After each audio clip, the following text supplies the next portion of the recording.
Hello guys, स्वागत है आपका केमिस्ट्री क्लास विद संजय। चलिए टॉपिक हम स्टार्ट करते हैं।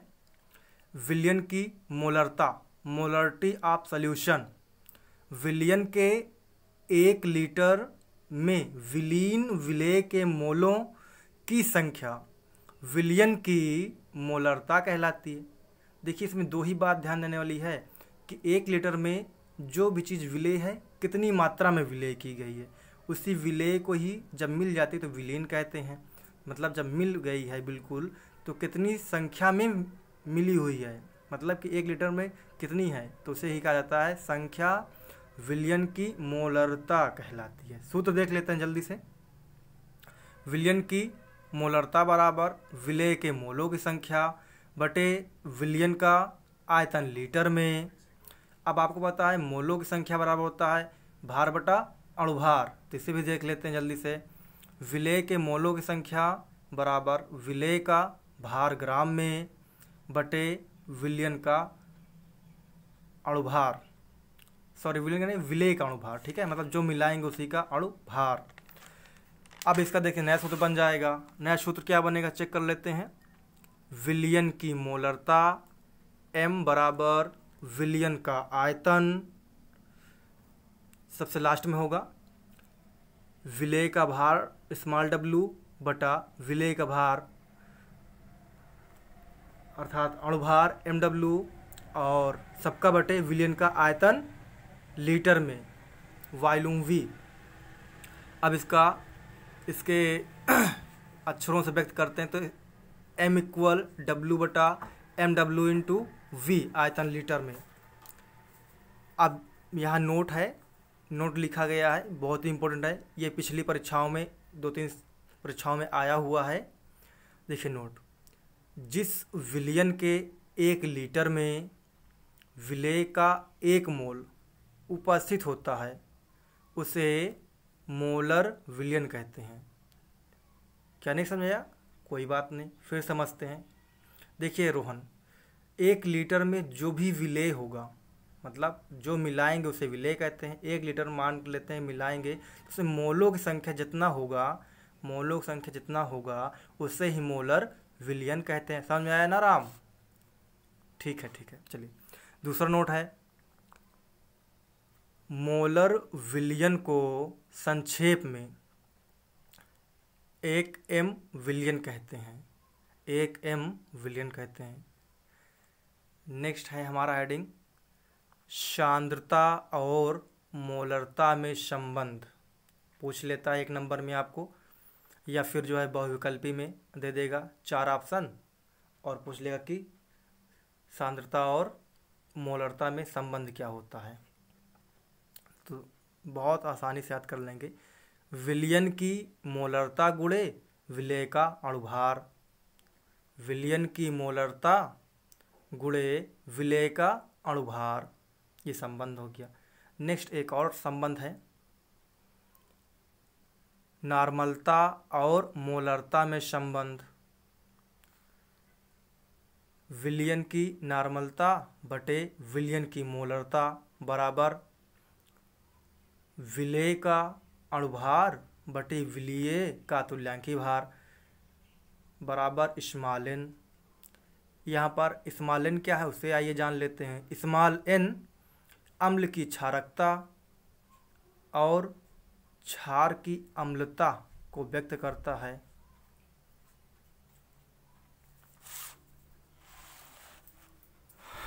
अब जो है नेक्स्ट हेडिंग, ये भी बहुत इंपॉर्टेंट है, परीक्षा में पूछा जाता है। विलयन की मोललता, मोलरिटी ऑफ सॉल्यूशन। अब देखिए इसे मोललता में क्या 1 किलोग्राम आ जाएगा। 1 किलोग्राम विलायक में विलीन विलेय के मोलों की संख्या विलयन की मोललता कहलाती है। देखिए बिल्कुल थोड़ा सा अंतर है, उसमें क्या था, किसमें देखिए जरा, इसमें मोलरता में इसमें था 1 लीटर मिलाया जा रहा था, इसमें क्या है मोललता में 1 किलोग्राम मिलाया जा रहा है, और जो मिलाया जाएगा और वही मोल की संख्या क्या कहलाएगी, मोललता कहलाएगी। इसका सूत्र देख लेते हैं।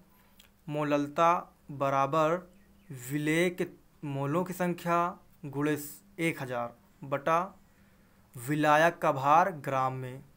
अब 1000 क्यों गुणा किया गया है? क्योंकि ये किस में है, किलोग्राम में कहा है, उसको चेंज किया गया है ग्राम में, इसलिए 1000 से गुणा कर दिया गया है। फिर देखिए, आपको पता है कि मोलों की संख्या क्या होता है, इसलिए मैंने यहाँ मोलों की संख्या नहीं लिखा, डायरेक्ट लिख दिया है सूत्र में। तो क्या बन जाएगा सूत्र? विलयन की मोललता बराबर विलेय का भार बटे विलेय का अणुभार गुणे 1000 बटा विलायक का भार ग्राम में।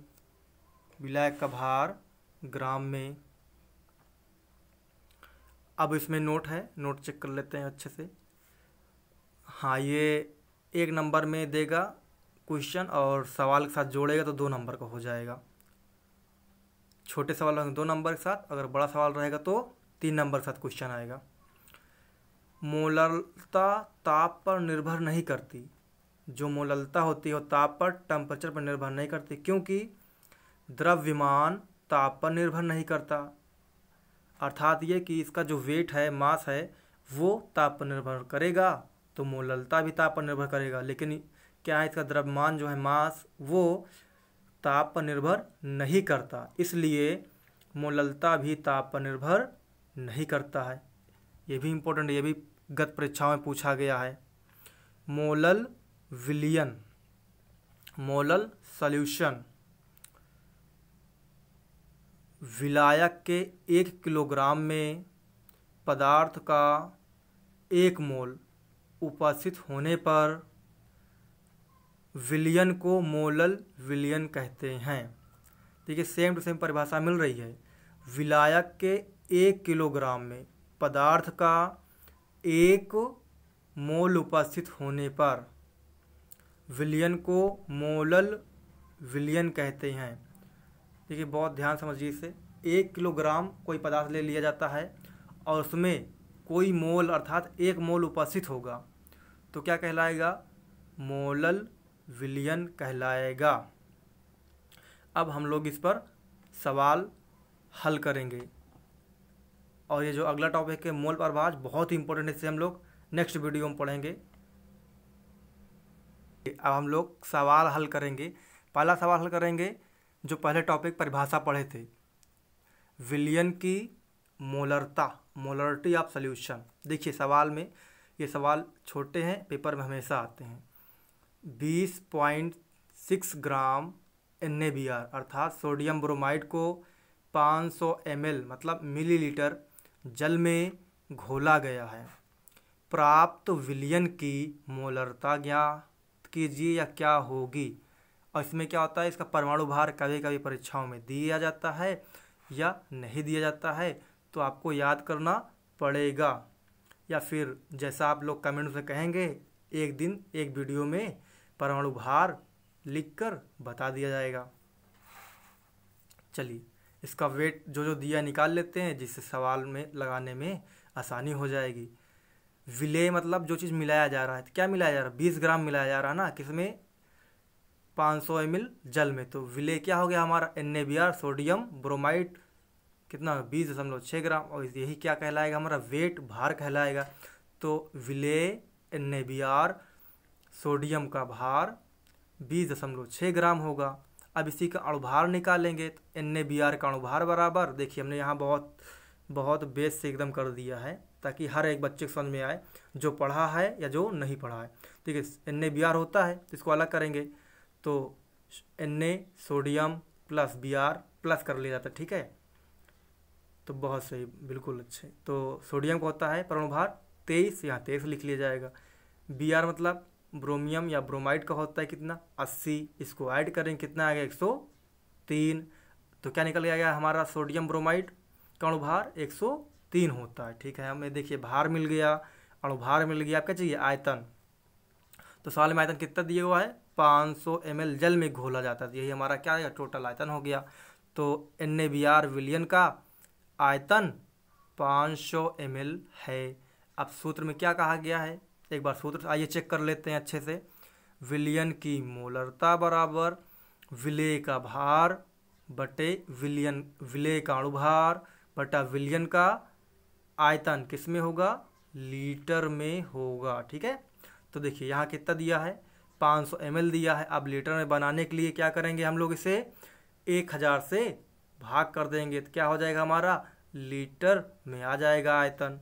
तो अब देखिए सूत्र एक बार फिर चेक कर लीजिए, सूत्र याद कर लीजिए, बिना सूत्र के सवाल नहीं आएगा। तो विलियन की मोलरता बराबर विलेय का भार बटा विलेय का अणुभार बटा विलियन का आयतन लीटर में। अब इसमें कुछ भी नहीं करना है, केवल सवाल के मान रखने हैं और उत्तर आ जाएगा। तो देखिए भार कितना था, 20.6 ग्राम रख दिया गया। अणुभार कितना था, 103 था। और विलियन का आयतन लीटर में कितना आ गया था बनाने पर, 500 बटे 1000, तो यहाँ रख दिया गया। अब देखिए 1 2 3 चौथाई बड़ा भाग कहाँ है, तो सबसे ऊपर, तो 20.6 गुणे 1000 सबका बटे 103 गुणे 500। देखिए अब हल करने जैसे काट लीजिए, 500 से 1000 काटने पर 2 आएगा, 103 से भाग करने पर 206 को 2 आएगा, पॉइंट कितने पे, 1 पर, तो पॉइंट 1 पर लग जाएगा। अब देखिए 0.2 और मल्टीप्लाई 2 कितना हो जाएगा, 4। ठीक है, तो इसका मात्रक क्या होता है, मोल प्रति लीटर। क्या होता है मात्रक, मोल प्रति लीटर। तो मोलरता का आंसर कितना आ जाएगा, 0.4 मोल प्रति लीटर। आइए इसी प्रकार एक सवाल और करते हैं जिससे आपकी प्रैक्टिस अच्छी हो जाए।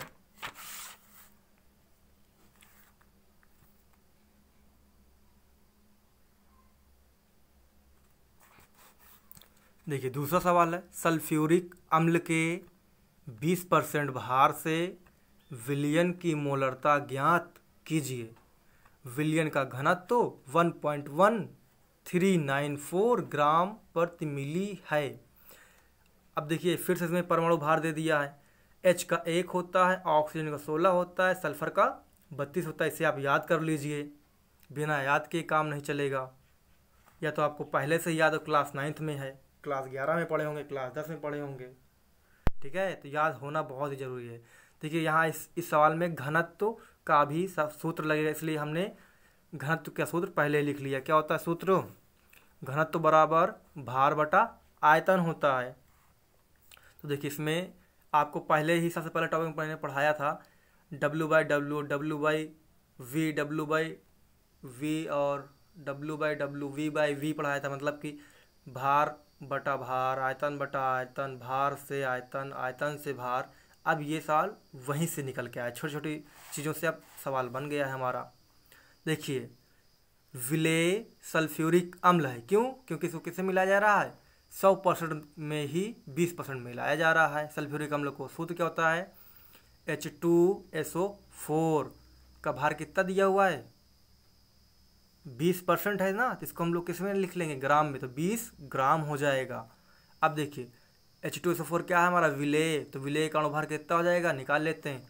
तो पहले हम अभी मैंने बताया था ना कि इसको सबको प्लस कर लेंगे, H2 + S + O4। अब देखिए जो 2 है ये इसी में गुणांक है, मतलब कि ये H कितने बार लिखा जा सकता है, 2 बार लिखा जा सकता है, इसलिए 2 गुणे H कर लेंगे और प्लस S और प्लस 4 × O ऑक्सीजन। अब H का आपको पता है कितना होता है, 1, 2 × 1 प्लस 32 प्लस 4 × 16। अब सबको गुणा करके जोड़ लेंगे, गुणा करेंगे तो 2 × 2 हो जाएगा, 32 का नाम 32 हो जाएगा और 16 को 64 हो जाएगा। सबको ऐड करेंगे तो देखिए 4 2 6 6 2 8 और 6 3 9 98 आ जाएगा। अब देखिए हमें क्या क्या मिल गया, भार मिल गया और अणुभार मिल गया। अब यहाँ चाहिए क्या, आयतन चाहिए, तो आयतन निकाल लेते हैं। ठीक है, पहले सूत्र अभी दिखाया था ना, फिर देख लीजिए सूत्र, घनत्व बराबर भार बटे आयतन। तो आयतन को तिरिया गुणा करा देंगे तो क्या आ जाएगा, आयतन बराबर भार बटा घनत्व आ जाएगा। तो देखिए किसका निकालना है हमें आयतन, H2SO4 का। तो H2SO4 के 100 ग्राम विलियन का, 100 ग्राम विलियन का किस में निकालेंगे, ml में, क्योंकि किस में होता है, पहले ml में निकालेंगे फिर इसको हम लोग लीटर में बना लेंगे। बराबर विलियन का भार बटे विलियन का घनत्व। अब देखिए भार कितना मानेंगे, 100 मानेंगे। क्यों माने, क्योंकि परसेंटेज में दिया। जब कोई परसेंटेज में होती है कोई वैल्यू तो कितना मानते हैं हम लोग, हमेशा 100 मानते। कितने परसेंट मानते हैं, 100% मानते हैं। और उसी हिसाब से कितना हो जाएगा भार हमारा, 100 ग्राम भार हो जाएगा। तो आयतन बराबर देखिए 100 ग्राम रख देंगे भार, और घनत्व का मान दिया हुआ है 1.1394। इसको हल करने पर कितना आएगा, 87.76 ml, मतलब मिलीलीटर में। अब देखिए लीटर में चेंज मतलब परिवर्तन करने पर क्या आ जाएगा, विलियन का आयतन बराबर 87.76 अर्थात 87.76। अब 1000 से भाग कर देंगे तो बन जाएगा लीटर में। अब इसको पता है दशमलव पद्धति में चेंज कर लेंगे घातांक रूप में, तो क्या हो जाएगा ये 10⁻³ बन जाएगा। और जो है इसको जब ऊपर ले जाएंगे तो क्या हो जाएगा, 10⁻³ अर्थात 87.76 × 10⁻³ लीटर। हमें क्या मिल गया, आयतन मिल गया। अब देखिए निकाल लेंगे मोलरता बहुत आसानी से। तो H2SO4 विलियन की मोलरता बराबर भार कितना है 20 ग्राम, और भार कितना है, बोलिए कितना है, और भार 98 है। आयतन कितना है 87.76 × 10⁻³ है, आपको पता है। अब पहला, दूसरा, तीसरा और इसके नीचे मान लीजिए एक और चौथा भाग कहाँ जाएगा, सबसे ऊपर, तो यह जाएगा 20 × 1 और सबके बटे 98 × 87.76 × 10⁻³ अब इसको डिवाइड करें तो कितना आएगा आंसर हमारा 2.32। आपको पता है मात्रक क्या होता है, मोल प्रति लीटर। तो इसका आंसर आ गया हमारा H2SO4 विलियन की मोलरता बराबर 2.32 मोल प्रति लीटर। आइए ये तो सवाल कंप्लीट हो गया हमारा मोलरता का। अब इससे ज़्यादा कठिन सवाल नहीं आएगा, इस सवाल से ज़्यादा। प्रैक्टिस करिए घर पे, लगाइए बुक से छांट कर। अब देखिए नेक्स्ट हमने क्या पढ़ा, मोलरता पढ़ लिया, उसका थ्योरी पढ़ लिया, सवाल भी हो गया। अब हम लोग क्या पढ़ेंगे, मोलरता का थ्योरी पढ़ लिए, सूत्र पढ़ लिए हैं, अब मोलरता का सवाल पढ़ेंगे। तो देखिए सवाल देखिए मोलरता का। एक लवण का अणुभार 30 है, मतलब 30 भार दे दिया है। लवण की 3 ग्राम मात्रा 250 ग्राम जल में विलीन की गई। विलियन की मोलरता ज्ञात कीजिए। सूत्र आपको पता है, मोलरता क्या होता है बताइए जरा। विलेय का भार बटे विलेय का अणुभार गुणा 1000 और बटे विलेय का भार ग्राम में। वाह क्या बात, शाबाश, रट गया सूत्र आपको तो, बहुत अच्छे। तो चलिए इसको जो जो दिया है मात्रा उसे निकाल लेंगे तो आसानी से हमें आ जाएगा। देखिए अणुभार कितना दिया हुआ सवाल में देख लेते हैं, 30, तो अणुभार हमने लिख लिया 30 ग्राम। विलेय का भार कितना है, विलेय अर्थात जो हम मिलाएंगे, कितना मिला रहे हैं इसमें 3 ग्राम मात्रा मिला रहे हैं। देखिए 3 आ गया, 3 ग्राम विलेय का भार आ गया। तो विलायक क्या होगा, जिसमें मिलाया जा रहा है वो क्या हो जाएगा, विलायक हो जाएगा। तो विलायक का भार बराबर 250 ग्राम। आप सूत्र पर रख दीजिए, मोलरता बराबर विलेय का भार कितना 3 ग्राम, अणुभार कितना है 23 और विलायक का भार है 250। हमने नीचे मान लिया 1, तो आसानी हो जाएगी। 1 2 3 4 भाग के कहाँ जाएगा, सबसे ऊपर जाएगा, तो गुणे 1000। तो ये देखिए 3 गुणे 1000 और यहाँ चाहो तो आप कर सकते हो गुणा 1 और नीचे रहेगा 30 गुणे 250। तो देखिए इसको हल करने पे आएगा कितना 10/25 और इसको और हल करेंगे थोड़ा सा आगे तो कितना आएगा, मोलरता बराबर 0.4। मात्रक पता ही है आपको, मोल प्रति किलोग्राम होता है। क्या होता है मात्रक, मोल प्रति किलोग्राम। चलिए नेक्स्ट सवाल इसी प्रकार देख लेते हैं बिल्कुल, ताकि प्रैक्टिस बनी रहे। 5 ग्राम NaOH को 250 ग्राम जल में घोलने पर या विलेय किया जाता है। प्राप्त विलयन की मोललता की गणना कीजिए। ये 250 है, इसे 0 है, ये समझिएगा 250। अब देखिए फिर से वही, विलेय का भार कितना है 5 ग्राम, विलेय NaOH का अणुभार कितना है हमने बताया था कैसे निकालते हैं। NaOH है, इसको सबको जोड़ लेंगे, Na plus O plus H। अभी Na का आपको पता कितना था अणुभार 23 होता है, ऑक्सीजन 16 होता है, H का 1 होता है, तो जोड़ कितना आएगा 40 आएगा अणुभार। ठीक है, तो विलेय का भार मिल गया, विलेय का अणुभार मिल गया, और विलायक का भार कितना है 250 ग्राम है। तो सूत्र पे रख दीजिए, विलेय का भार 5 गुणे 1000 बटा विलेय का अणुभार 40 और सबका बटा विलायक का भार 250। अब देखिए चौथा भाग का भाग के जाएगा ऊपर, तो 5 गुणे 1000 गुणा यहाँ कर लो आप 1, और नीचे दूसरे भाग के पास कौन सा आएगा, तीसरा भाग आएगा 40 गुणे 250। अब इसको हल करने पे आएगा 5/10 और पूरा हल करने पे आएगा 0.5। अब इसका जो है क्या पूरा सिस्टम्स लिखना पड़ता है ना पेपर में, तो पूरा मात्रक सहित लिखेंगे हम लोग। तो मोललता बराबर 0.5 मोल प्रति किलोग्राम। ये टॉपिक हमारा यहाँ पर समाप्त हो गया है। अब हम लोग नेक्स्ट पढ़ेंगे, नेक्स्ट वीडियो बहुत जल्दी ही डाल देंगे हम, क्योंकि इस वीडियो को डालने में बहुत लेट हो गया है, लाइट नहीं थी, खंभा वगैरह गिर गया था जिससे कि बहुत समस्या हो गई थी। अगली वीडियो कोशिश करके जल्दी ही डाल देंगे। और जो बच्चा इस चैनल पे नया हो वो जो है सब्सक्राइब कर दिया करे, निश्चित ही इस चैनल से कुछ ना कुछ मदद ज़रूर मिलेगी, और यूपी बोर्ड या अन्य परीक्षाओं के लिए उसे कुछ ना कुछ यहाँ से नया चीज़ सीखने को ज़रूर मिलेगा। जय हिंद, जय भारत।